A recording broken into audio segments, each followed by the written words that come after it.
Welcome back, everybody. Derrick Soo, your East Oakland advocate. Well, today what I want to do is talk about how shady my previous business partners are. Uh, when I got into this situation, another person actually brought me in to this particular warehouse, and um, then they left, and another group took over. Uh, but there were still some. There was one operative that was still the same from the previous management group that rented the building. And one of the things that I want to say, I met with the property owner, Brian, and talked talked to him about a lot of what was happening, what had happened, and also found out a lot of information that I didn't have, that my partners were flat out just lying to me. Um, Brian, he initiated the eviction because it was the end of the contract, number one, and number two, it was up for a renewal. And the problem with the renewal is that these two assholes, the two partners that I had, didn't pay any rent in 24 months. So that was a big problem. Along with that, they weren't paying the bills on time, such as PG&E, water. We had those shut off 3 times in 2 years.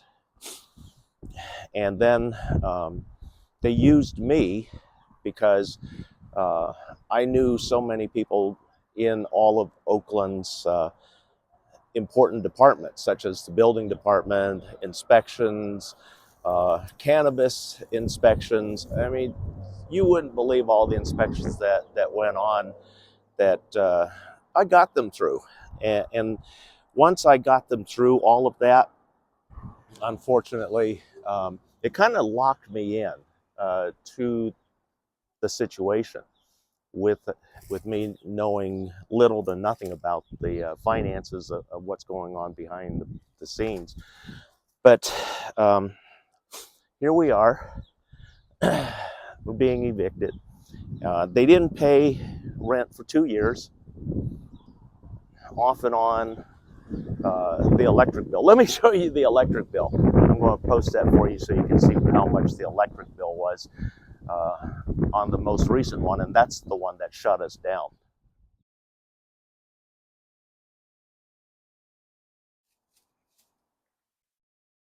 Okay, so you saw the bill. That was what shut us down, and what those my partners did without me knowing.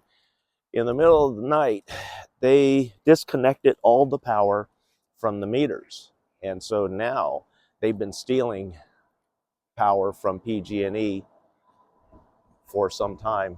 So they're really bad people. They're thieves, uh, and like I said, it got me locked into a situation because, well, I got comfortable. It gave me a roof over my head. I had heating, electricity. I was safe from the elements and criminals.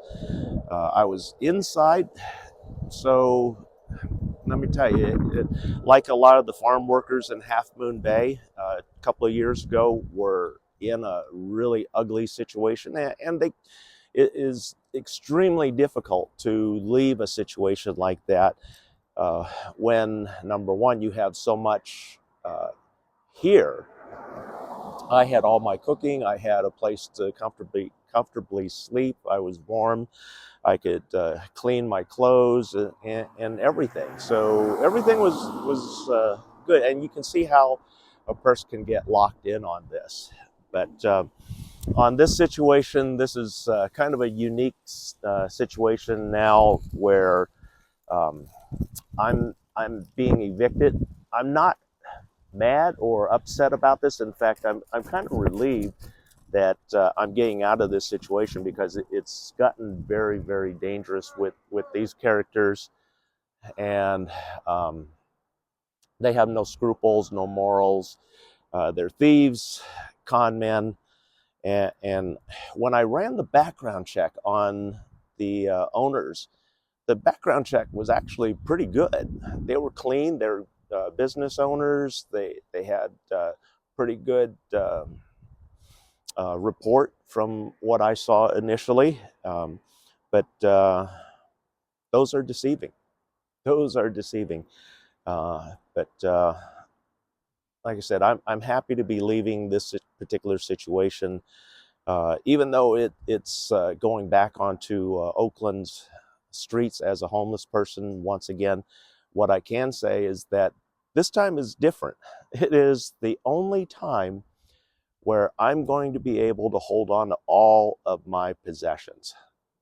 Typically, when a person gets evicted or swept out of their place of residence, they become homeless and they lose everything. Well, this is fortunate for me that all of my things that I've been able to acquire over the last 2.5 years for personal possessions, I'll be able to take with me for the first time. And so it's kind of different in the fact that I'm keeping a good portion of what I own, my possessions. So my possessions right now are about $6,000 to $8,000. That includes my bed, all my kitchen supplies, clothing, things like that.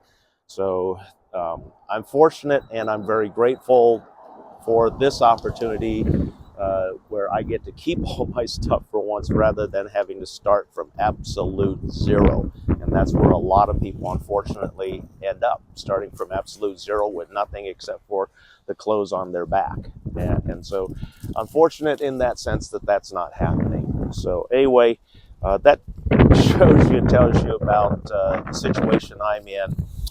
If you can, please help me with my GoFundMe.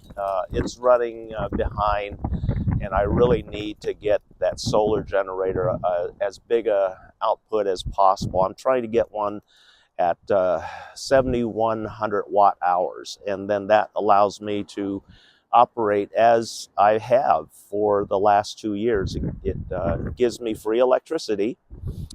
So PG&E is not harmed in any way because we're using solar to power everything. That'll power my refrigerator, power my appliances, power my heating blanket at night to keep me and my dog warm. Helps with the lighting because I'm going to be setting up LED lights on the inside, which are very low voltage and have a high light output. So that's and it's going to have dimmers, just like my previous shelter. I had dimmers on 3 different sets of lights, and so it did more than enough to illuminate inside at night. Also, I'm hardening the exterior with steel panels. And then this is just a temporary, because the area that I'm setting up in the winter tends to flood. So I'm going to save up a little bit of money and build a platform about 8 to 10 inches off the ground. And then that way water, flooding, and vermin don't have a chance. And then plus being on a raised platform, I'm not sitting on the concrete anymore, but I'm going to design it in such a way where in the event that city comes to sweep me, my home can literally be taken apart in 2 pieces, loaded onto a trailer, and moved away without being destroyed by the city. So anyway, that's what's going on today. You've now had an idea of my situation. I'm tied in with criminals. Some of the other things that they did about after the first year into it, we're doing really well. The aquaculture room was doing very well. It was very humid in there. And then one of the partners decided to try and grow psychedelic mushrooms in there against my wishes and everything. But unfortunately, I didn't have the say because I'm one of the silent partners. I was only putting in labor and no money. Because one, I don't have the money to put into their operation, and it's their operation. they lied to me, telling me that I was going to be able to operate my aquaculture business because they were interested in the high profit and the quick turnover rates. And the big thing is it was 100% legal operation. Don't have any regulations, so to speak, limiting the number of livestock, things like that. So aquaculture made a lot of sense, and it actually would have made 3 times more money than any cannabis grow house. Yeah, it would have made that much money. So anyway, thanks for joining me today. Yeah, I'm glad to be out of this situation. I'm glad to be walking away with all of my possessions for once. And actually, I'm going to be coming out ahead because some of the things that I'm going to be reinforcing and hardening my shelter with are materials that are going to end up being thrown away from this situation here. Thanks for joining me. We'll be right back.